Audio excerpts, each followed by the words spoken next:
조갑제 TV 시청자 여러분 안녕하십니까. 1950년 6.25 남침을 당했을 때 낙동강 전선에서 버티다가 인천 상륙작전을 통해서 역전승의 기회를 잡고 북진하기 시작한 게 그해 10월 1일이었습니다.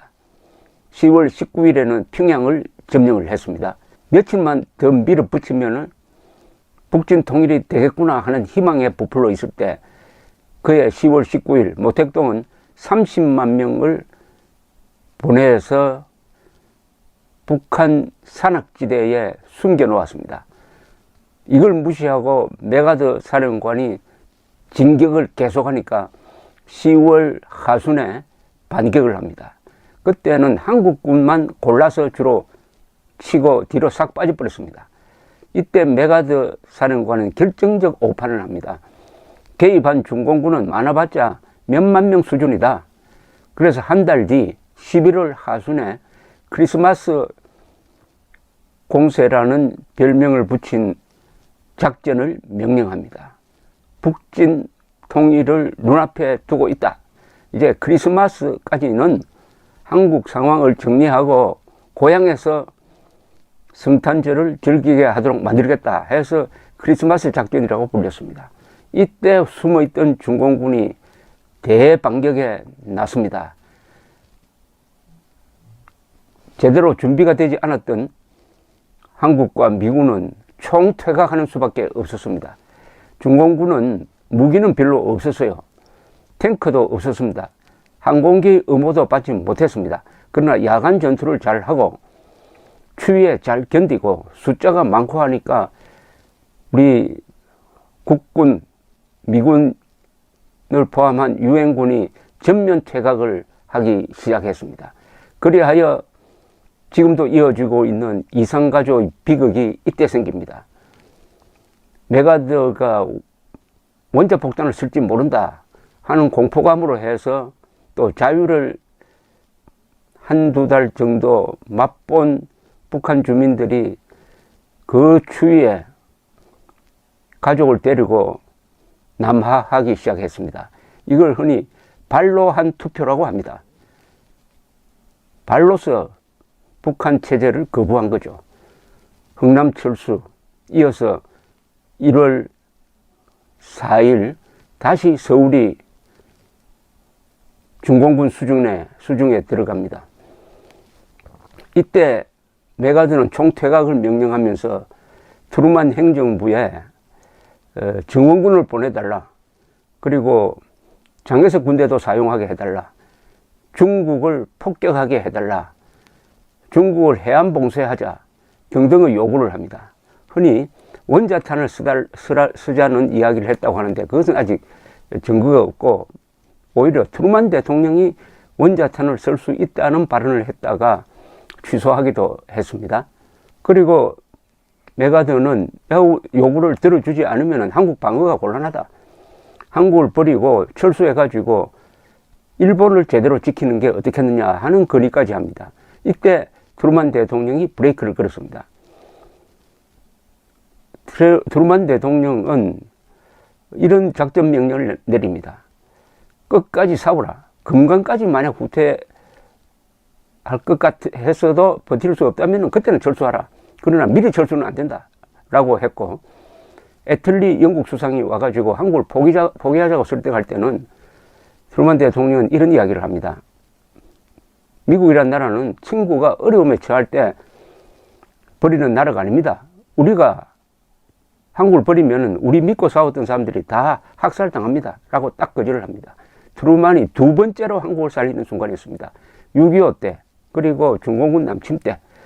그런 와중에 12월 하순에 8군 사령관 워커 중장이 이 도봉구에서 사고사를 합니다. 마주 오던 육사단 3쿼터에 받쳐가지고 타고 있던 지프차가 넘어지면서 즉사했습니다. 워커 중장은 낙동강 방어전을 지휘했던 분입니다. 참 우리로서는 미안하게 되었습니다. 그 후임을 미국에서 후임으로 고른 사람이 매튜 리치웨이 육군 참모 차장이었습니다. 중장이었습니다. 리쭈웨이 중장은 당시에 이미 미군 장군들 중에서 가장 전투를 잘하는 사람으로 정평이 높은 사람입니다. 노르만디 상륙작전 때는 공수사단장으로서 직접 낙하산을 메고 뛰어내렸던 사람이에요. 이분이 후임 8군 사령관으로 부임을 하게 됩니다.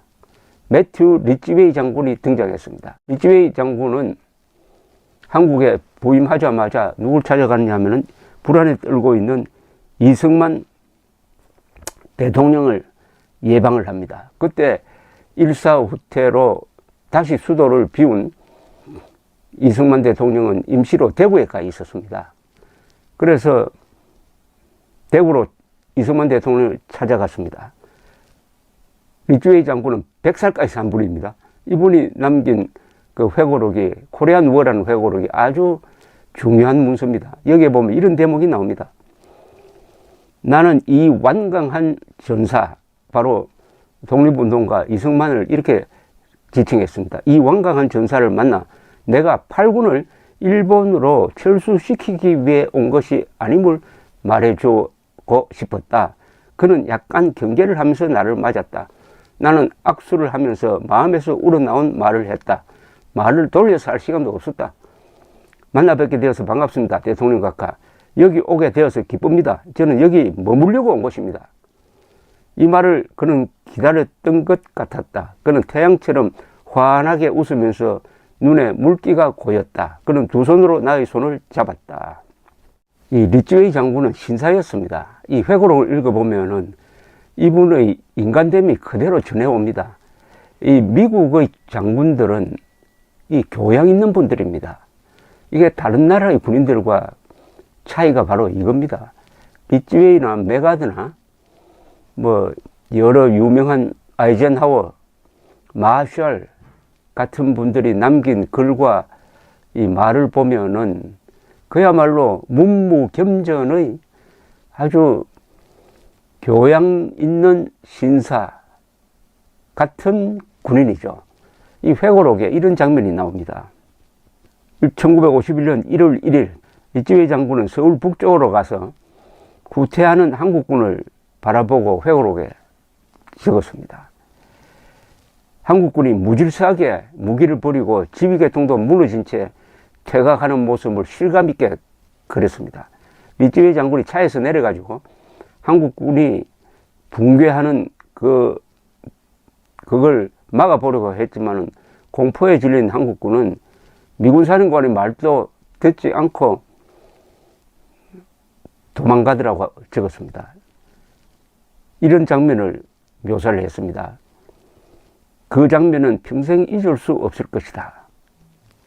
남자들, 여자들, 아이들, 수염을 기른 노인들, 아들의 등에 어린아이처럼 업힌 할머니들, 그들은 말없이 한강을 건너갈 자신들의 차례를 기다리고 있었다. 그들의 유일한 목적은 공산주의의 폭력을 피해 잠시 맛보았던 그 자유를 찾아가는 것이었다. 여기 아들의 등에 어린아이처럼 업힌 할머니들 생생하지 않습니까? 그때 아들이 그럴 수 없는 할머니를 등에 업고 그 추운 얼어붙은 한강을 남쪽으로 건넜던 것입니다.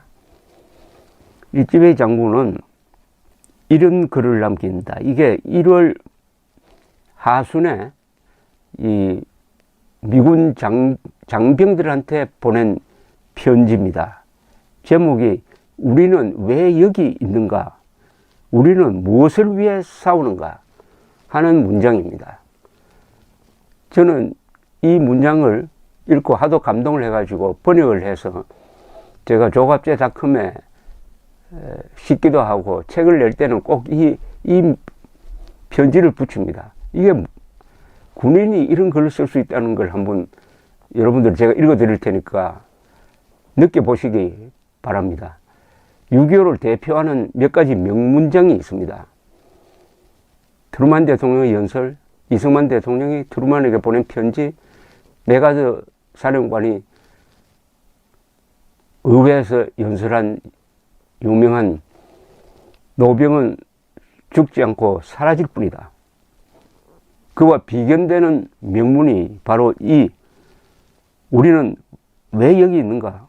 우리는 무엇을 위해 싸우는가라는 리츠베이 장군의 글입니다.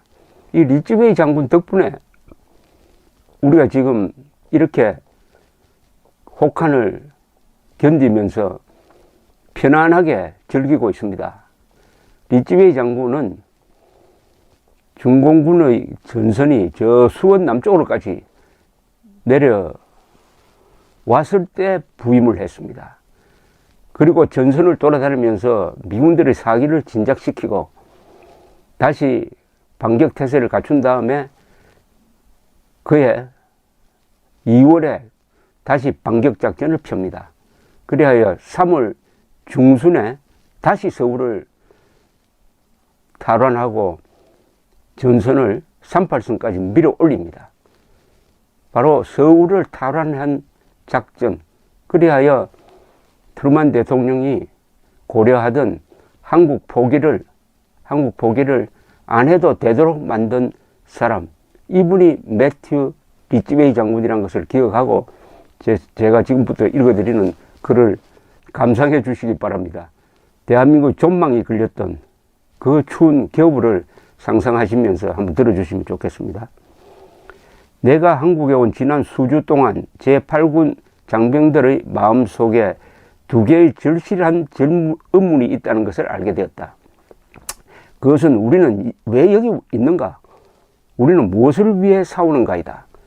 8군 사령관으로서 나는 모든 장병들이 나의 응답을 들을 권리가 있다고 판단하여 1951년 1월 21일자로 8군에 소속되거나 관련된 모든 사람들에게 아래와 같은 나의 응답을 전달하도록 지시하였다. 첫 번째 질문, 왜 우리는 여기에 있는가에 대한 답은 간단하고 단호하다. 우리가 존중하는 정부의 합헌적으로 구성된 당무자들이 내린 결정에 의하여 우리는 여기에 와 있다. 유엔군 사령관인 더글라스 메가더 원수는 말했다. 유엔 회원국들이 우리에게 부여한 임무에 따라서 우리 사령부는 한국에서 군사적 포진을 유지할 것이다. 더 이상의 논평은 불필요하기 때문에 나의 대답은 간단하다. 우리가 바치고 기대하는 충성심은 이상의 명령에 대한 아무리 사소한 의문이라도 허용하지 않는다. 그래서 나의 대답은 단호한 것이다. 첫 번째부터 이 법률적으로 따집니다. 합헌적인 명령에 의해서 우리가 한국에 파견되었으니까 우리는 그 명령을 따라야 한다. 무조건 따라야 된다. 이런 말 안 합니다. 헌법을 따라야 한다. 참 근사한 질문이죠. 미국 장교들은 선서할 때 대통령에게 충성합니다는 이야기 하지 않습니다. 헌법에 충성한다 이야기합니다. 국가에 충성한다는 이야기 하지 않습니다. 헌법에 충성한다. 다시 읽겠습니다. 다음 두 번째 의문은 아주 심각한 것이므로 우리 사령부의 소속원들은 논리적이고 완전한 답변을 들을 권리가 있다. 나의 답변은 이렇다. 나로서는 문제가 명쾌하다. 한국의 이런저런 도시와 농촌을 지키느냐 마느냐의 문제가 아니다. 여기서 그런 부동산 문제는 부수적인 것이다. 문제는 동맹국 한국의 자유에만 한정되지도 않는다. 한국인들의 지조와 용기가 전쟁 중 가장 어려운 시기에도 꺾이지 않았음을 우리가 높게 평가하지만 한국의 자유를 수호한다는 것은 더 큰 명분의 한 상징이며 이 대의명분에 포함되는 셈이다. 문제의 본질은 서구 문명의 힘, 하나님께서 우리의 사랑하는 조국에서 꼽히도록 하신 그 힘이 공산주의를 저지하고 패배시킬 수 있는가 하는 것이다. 문제의 본질은 인간의 존엄성을 비웃고 포로들을 쏴 죽이고 시민들을 노예로 삼는 독재 세력이 개인과 개인의 권리를 신성하게 보는 민주 세력을 뒤집어 엎을 것인가이다. 문제의 본질은 하나님께서 우리를 인도하심에 따라서 우리가 생존할 것인가 아니면은 하나님 없는 세상에서 시신처럼 사라질 것인가이다. 이것이 사실이라면 나는 그렇게 생각하지만은 이 싸움은 동맹국 한국의 국가적 생존과 자유만을 지키기 위한 싸움이 아니라는 사실이 논란의 여지가 없이 명백해진다. 이 전쟁은 우리의 조국이 독립과 명예를 누리는 가운데 우리 자신의 자유와 우리 자신의 생존을 유지하기 위한 투쟁이다. 우리가 바친 희생과 도움은 타인을 위한 자선이 아니라 우리를 지키기 위한 직접적 자위행동이다. 한국을 지키는 싸움이기도 하지만 동시에 미국을 지키는 싸움이고 더 나아가서 자유진영 전체를 지키는 싸움이다라는 이야기입니다. 결론적 분석. 여기 한국에서 제기된 문제의 핵심은 공산주의냐 개인의 자유냐의 투쟁이며 우리가 목격한 그 겁에 질린 사람들의 대탈출을 중단시킬 것인가 아니면 머지않는 장래에 우리가 사랑하는 사람들까지도 절망적이고 비참한 그 소용돌이 속으로 말려들 것인가이다. 이것들이 우리가 싸우는 이유들이다. 일찍이 그 어떤 군사령부의 소속원들도 우리가 직면한 이런 도전을 감당한 적이 없다. 이런 도전이기도 하지만 우리 자신과 우리 국민들 앞에서 최선의 노력을 보여줄 수 있는 절호의 기회이다. 그리하여 군인이란 직업과 우리를 키워준 용감한 사람들에게 영광을 돌리자. 감동적이지 않습니까? 전쟁을 하고 목숨을 바치고 해야 할 이유가 바로 여기에 있다. 자유를 위해서, 미국인의 자유를 위해서, 한국인의 자유를 위해서이기도 하지만 더 큰 세계 전체의 자유를 위해서, 그리고 공산 독재 체제에서 노예 상태로 사는 것을 거부하기 위해서 가장 도덕적인 싸움을 여기서 하고 있다. 이렇게 딱 정리를 했습니다.